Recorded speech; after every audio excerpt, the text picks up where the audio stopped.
요한복음 17장 1절부터 5절까지의 말씀 우리 같이 찾으셨으면 한 목소리로 함께 봉독하시겠습니다. 시작. 예수께서 이 말씀을 하시고 눈을 들어 하늘을 우러러 이르시되 아버지여 때가 이르렀사오니 아들을 영화롭게 하사 아들로 아버지를 영화롭게 하게 하옵소서. 아버지께서 아들에게 주신 모든 사람에게 영생을 주게 하시려고 만민을 다스리는 권세를 아들에게 주셨음이로소이다. 영생은 곧 유일하신 참 하나님과 그가 보내신 자 예수 그리스도를 아는 것이니이다. 아버지께서 내게 하라고 주신 일을 내가 이루어 아버지를 이 세상에서 영화롭게 하였사오니 아버지여 창세전에 내가 아버지와 함께 가졌던 영화로서 지금도 아버지와 함께 나를 영화롭게 하옵소서. 아멘. 아멘. 오늘 봉독한 말씀이 한 주간 여러분의 삶을 앞장서 인도하시는 귀한 능력이 됨을 믿으시기를 주의 이름으로 먼저 축복합니다. 자, 오늘은 요한복음을 통해서 함께 은혜 나누는 112번째 주일로서 이제 요한복음 17장의 말씀을 처음 대하고 시작합니다.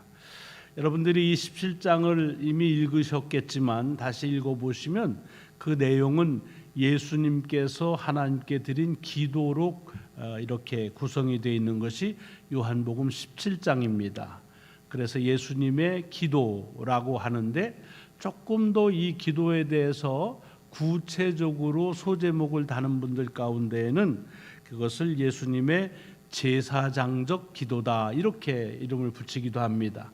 왜 제사장적 기도라 그렇게 붙이느냐 하면 여러분 제사장이라는 분이 누구냐 하면 제사 예배 때에 온 백성들을 대신해서 하나님께 그 죄 용서하심을 간구하는 그런 소위 중보하는 그런 역할을 하기 때문에 제사장의 그런 역할처럼 주님께서 하나님께 기도하실 때에도 모든 사람 특별히 사랑하는 제자들을 위해서 하나님께 중보하는 기도를 드리셨다 해서 제사장적 기도, 예수님의 중보 기도라 이렇게 구체적으로 내용을 요약하시는 분들도 있습니다.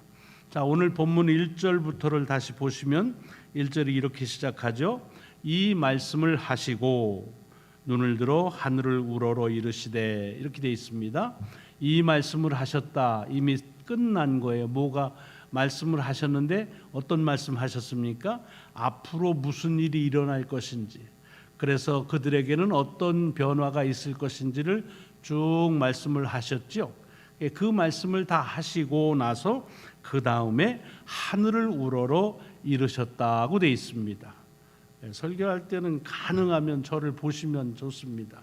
밑에를 보지 마시고서. 왜냐하면 저는 그러면 자꾸 궁금해져요. 저분이 무슨 생각을 하고 지금 하나, 혹시 내가 얘기하는 거가 언짢은가. 그래서 뒤에 앉아서 밑에 있으면 더 그래요. 그러니까 뒤에 앉을수록 좀 보면 좋겠습니다. 이름을 내가 지금 안 하는데 맨 뒷줄에 앉아 있는 분 나를 좀 봐요. 아직도 안 보네. 사이먼 전도사님 날 보라고. 옆으로 이렇게 해서. 자, 오늘 이 말씀 가운데서 하늘을 우러러 이르셨다라고 하는 말을 기도에 대한 말씀의 하나의 그 설명하는 내용입니다. 이게 참 간단하고 당연한 것 같지만 굉장히 기도에 대해서 중요한 명제를 말씀하시는 겁니다. 기도란 하늘을 우러른다. 다른 말로 바꾸면 하나님을 향한다. 너무 당연한 것 같으죠. 그런데 왜 그러냐면 요즘엔 기도가 자꾸 자기 명상, 자기 중심적으로 갖는 그런 생각을 또는 자기 묵상이라고 생각하는 경우가 있습니다. 기도는 자기 혼자 중얼거리는 독백이 아닙니다. 자기 혼자 털어내는 명상이나 묵상하는 시간이 아니라 하나님을 향하여 고백하는, 하나님께 간구하는 그와 같은 시간이라고 하는 것을 오늘 본문 짧은 곳에서 우리가 가지려고 하는 전체적인 내용에 있어서 주된 내용은 아니지만 귀한 팁으로서 하나 저희들이 같이 챙겨서 말씀을 마음에 담습니다. 자, 이렇게 주님께서 하늘을 향해서 기도하셨는데 아까도 말씀드렸지만 이 기도는 중보자적인 기도다, 제사장적인 기도다, 다른 이들을 위해서 하나님께 구한 기도다라고 얘기를 드렸잖아요. 또 그런 제목으로 삼은 것도 많다고 그러는데 이 무슨 기도를 드렸나 이렇게 보면 오늘 1장부터 5장까지 짤막합니다마는 그 내용을 축약을 하면 무슨 얘기냐면 아들을 영화롭게 해달라는 얘기입니다. 근데 여기 아들이 제3인칭으로 썼지만 이 아들이 남의 아들 얘기하는 게 아니잖아요. 본인 자신을 얘기하는 겁니다. 예수님 자신을 아들이라고 칭하면서 하나님 아버지께 간구하니까 그냥 직접 얘기하면 뭐예요?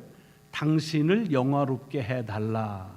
여기 영화롭게 한다는 말은 honor한다. 영어로는 glorify 한다. 어떤 데는 magnify 한다. 그렇게 되어 있습니다. 그냥 쉽게 풀어서 얘기하면 자기 좀 알아달라 그런 얘기입니다. 자기를 좀 영광, 서칠라이트에 쫙 비춰서 사람들에게서 주목받을 수 있도록 그런 영광스럽게 해달라라는 그런 기도를 하시는 겁니다. 제사장적인 기도라는데 그 기도의 첫 음성은 당신을 영화롭게 해달라는 기도다. 이게 좀 이상하고 이해가 좀 저는 선뜻 가질 않았습니다. 왜냐? 여기 자기를 영화롭게 해달라고 한 기도는 어쩐지 주님께서 하신 기도하고는 잘 걸맞지가 않는 것 같아요. 그렇잖아요? 그건 제 혼자만의 생각일까요?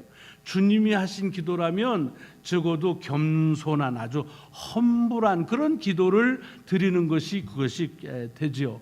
그래야 이게 주님의 기도는 그런 기도구나. 이게 이해가 되고 금방 받아들여야 쉬운데 아버지 하나님 나를 좀 영화롭게 해주세요 라고 하는 말은 조금 그것은 주님의 기도로서는 좀 거리가 있는 듯하게 들려지는 그런 느낌이 들었다는 얘기입니다. 사실은 이런 기도는 누가 합니까?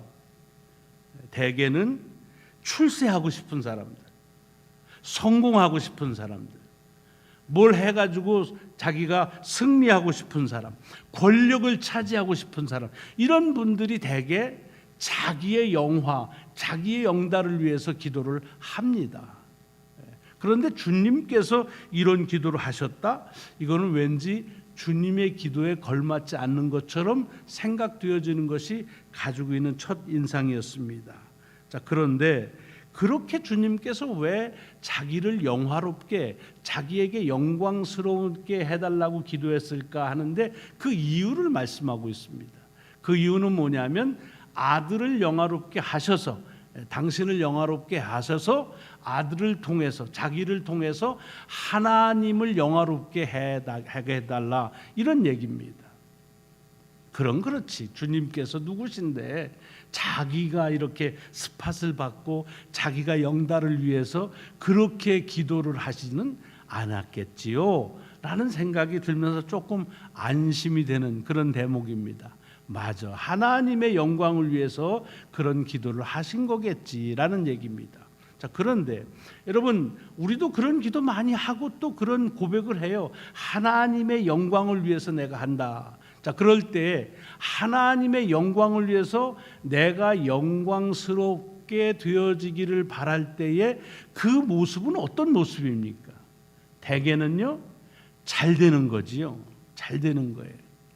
뭔가를 좀 잘하고 싶을 때 대개 어떻게 기도합니까? 하나님 이 일이 잘 돼서 하나님께 영광을 돌릴 수 있게 해 주옵소서. 그런 기도 많이 하잖아요. 또 무슨 사역을 열심히 해가지고서 사람들이 막 칭찬합니다.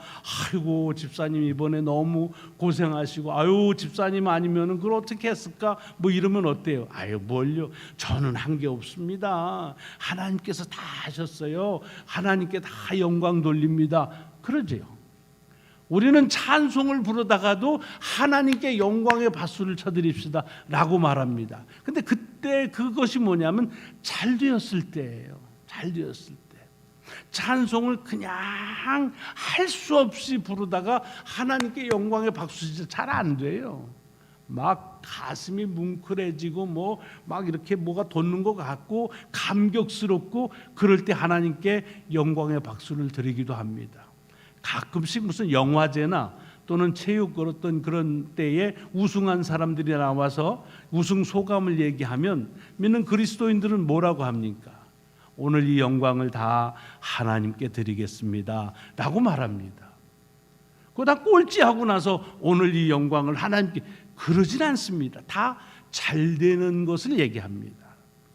자, 그러면 주님께서 지금 하나님께 당신을 어떻게 해줘야 그것이 영화스럽고 하나님께 영광스러움을 받는 거냐?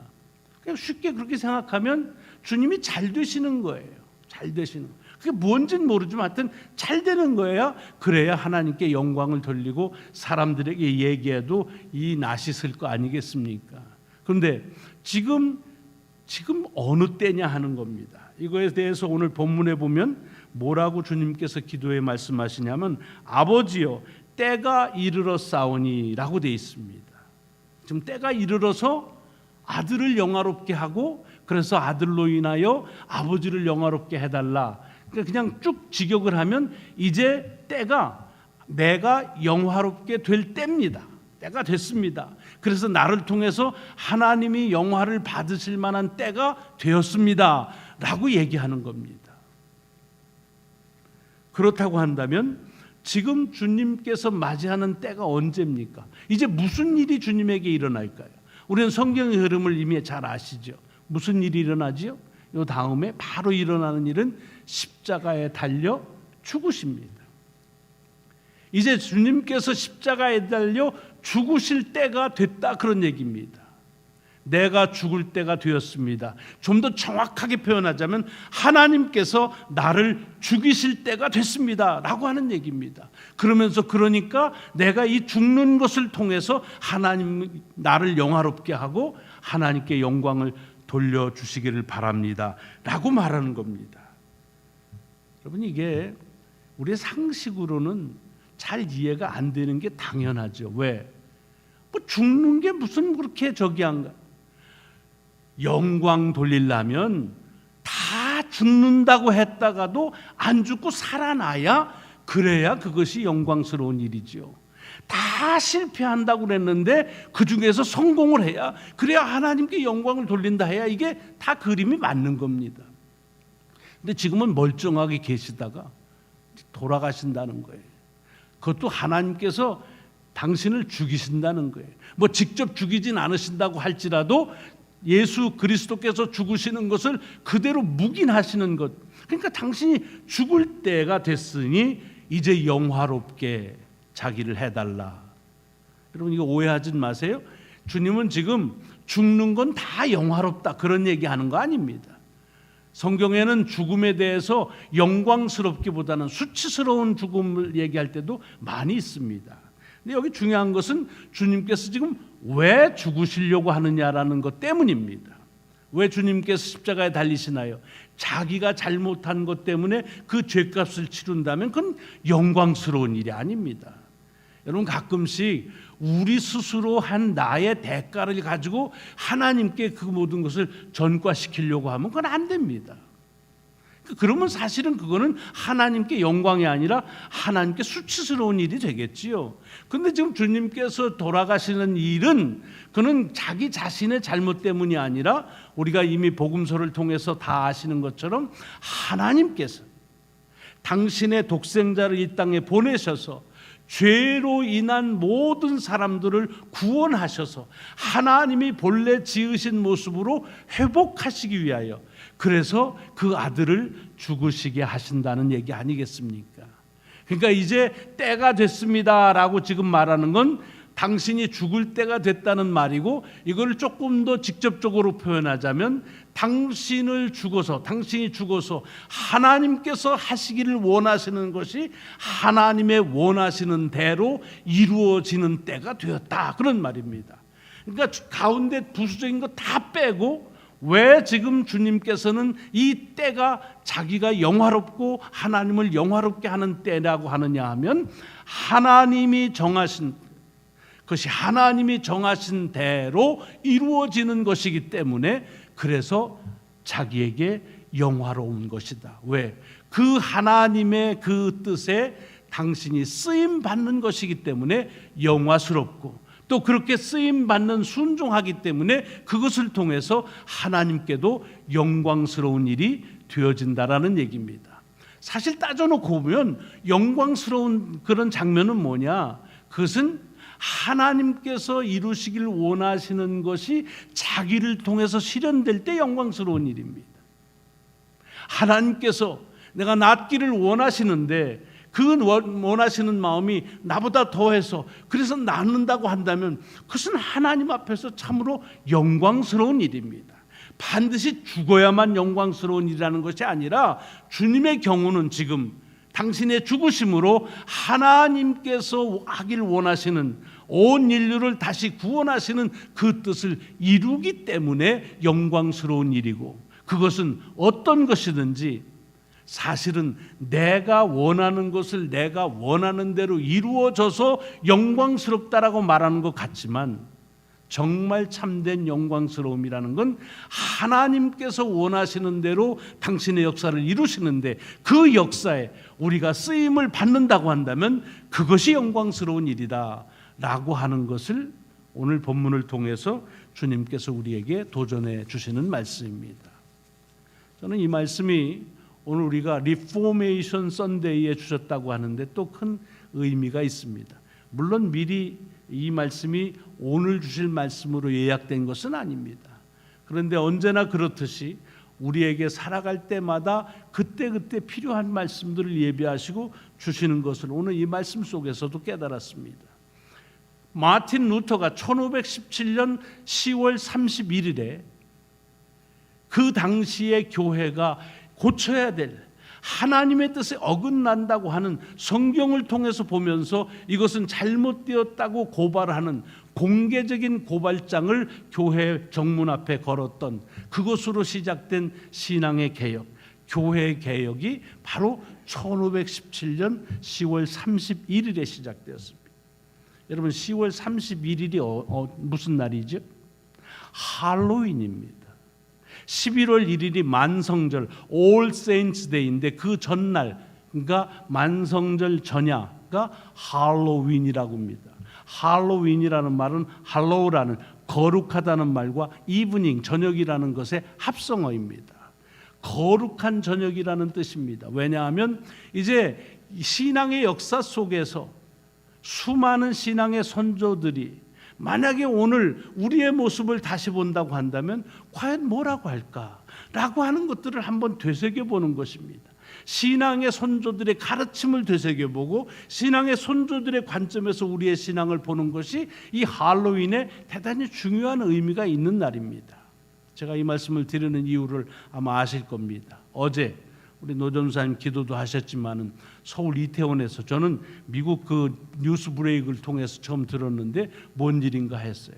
할로윈 축제를 위해서 이태원에 수만 명이 모였다가 그랬다가 좁은 골목에 이렇게 가면서 뒷사람들이 미는 바람에 150명 가량이 그 자리에서 압살을 했다는 얘기입니다. 비극이죠. 참담함이죠. 오늘 아침에 봤더니 대통령이 국가 그런 어떤 무슨 뭐라고 그래 그걸 애도 주간이라 이렇게 정했다. 애도할 일입니다. 그래서 뭐 SNS 보면 이렇게 좀 행보가 빠르신 목사님들은 오늘은 그저 죽은 자들을 위해서 애도만 해야지 이걸 가지고서 뭘 다른 얘기를 하면 안 된다는 얘기들 합니다. 저도 뭐 다른 얘기 하려고는 의향은 없습니다. 다만 누구누구가 왜 이태원 가서 그래서 죽었느냐, 그렇게 사람 모였다고 뭐 다 죽느냐, 뭐 아마 분명히 거기에 술 뭐 얘기할 수 있겠지요. 그러나 근본적으로 말하면 이건 누구의 잘못이냐? 저는 교회의 잘못이라고 보는 거예요. 그것도 미국 교회의 잘못입니다. 정확히 말하면 미국 교회, 미국에서 교회를 다니는 이들의 잘못입니다. 왜? 할로윈이라고 하는 것은 여기서부터 한국으로 건너가요. 그래서 이태원을 맴도는 거죠. 한국에서 미국 문화가 가장 첨예하게 거기에 이렇게 되는 곳이라고 하는 거예요. 할로윈에 왜 이태원을 갑니까? 거기로 가야 이 미국에서 할로윈 하는 것처럼 한다. 할로윈을요, 저는 놀란 게 이번에 뭐라고 번역을 했냐면 망자의 날이라 이렇게 했어요. 망자의 날 축제 때문에 일어났대. 망자라는 게 죽은 사람이라는 뜻이에요. 여러분, 할로윈이 죽은 자들의 축제입니까? 아니지요. 거룩한 성도들을 기억하는 날입니다. 이걸 교회가 잘못했어요.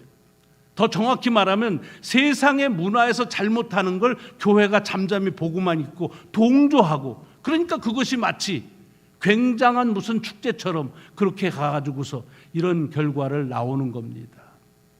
누구누구가 잘못된 것이 아니라 우리 속에서 바로 이 날이, 할로윈이 어떤 날인지를 잘 알지를 못하기 때문에 일어난 일입니다. 마틴 루터는 505년 전 할로윈에 교회는 이렇게 되면 안 된다라고 하는 걸 각성하는 날로, 적어도 우리의 신앙의 선조들이 우리에게 주신 그 믿음으로 볼 때 이것은 잘못된 것이다 라고 하는 그런 경고의 날로 삼았던 것입니다. 그것이 할로윈의 참된 의미입니다.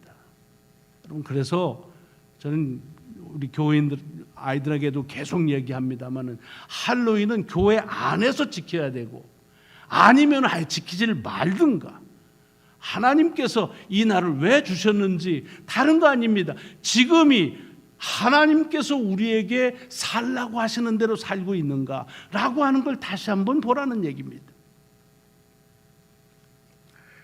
이 마틴 루터가 그 신앙의 개혁을 하면서 얼마나 많은 그런 공갈과 위협을 받았습니까? 협박을 받고 실질적으로 법적으로도 큰 위기에 처해 있죠. 그래서 이제 이 종교개혁을 쭉 해나가다가 1521년 한 4년이 지난 다음에 국회에 나가서 황제에게 재판을 받습니다. 사람들이 그 재판에 가지 말라고 그럽니다. 그냥 책 자기가 쓴 거 그거 아유 뭐 그래요 뭐 아니라고 합시다. 이렇게만 하면 되니까 그렇게 하고 피해라. 왜냐하면 거기서 잘못하면은 목숨이 위태할 수 있다, 그런 얘기입니다. 바로 그 전날 오늘 우리가 예배의 부름에서 같이 봉독한 이 시편 46편 1편을 가지고 마틴 루터는 큰 용기를 얻었다는 것입니다. 하나님은 우리의 피난처시요 힘이시니 환난 중에 만날 큰 도움이시라. 이 말씀을 가지고 그 말씀에 용기를 얻어서 그래서 재판에 갔고, 잘 아시는 대로 그 재판 속에서 네가 하는 주장을 취소하고 네가 지은 책에 대해서 그것을 없던 거로 하라. 그랬더니 마틴 루터가 그렇게 얘기한 거예요. 만약에 누구든지 내가 한 것이 성경 속에서 옳지 않다고 얘기해 주면 나는 고친다. 그러나 성경의 말씀 속에서 내가 옳다는 지적을 받지 않는 한 나는 다르게 할 수가 없다. 나는 아무것도 포기할 수가 없다. 그러고서 한 말이 주여 내가 여기 있나이다 나를 도우소서라고 하는 유명한 말씀을 한 것입니다. 그리고 나서 얼마 지나고 그 46편의 말씀을 근거로 해서 지은 찬송이 내 주는 강한 성이요, 오늘 결단 찬송으로 우리 마틴 루터가 지은 그 찬송입니다. 이것이 거의 종교 개혁에 있어서는 좀 속된 표현으로 18번처럼 그렇게 불렀습니다. 마틴 루터가 마지막 죽을 때 그 장례식이 가는 그 거리에서도 이 내주는 강한 성이요, 이 찬송이 크게 사람들이 불렀다는 얘기입니다. 그래서 독일 사람들은 뭐 다 그 독일이 다 그런 건 아니지만 독일 시대 중에서 가장 위대한 시기에 독일인 중에 가장 위대한 사람인 마틴 루터가 지은 독일 역사의 가장 위대한 노래다라고 하면서 독일 국가보다도 더 귀하게 여기는 것이 내주는 강한 성이요라고 하는 이 말씀입니다.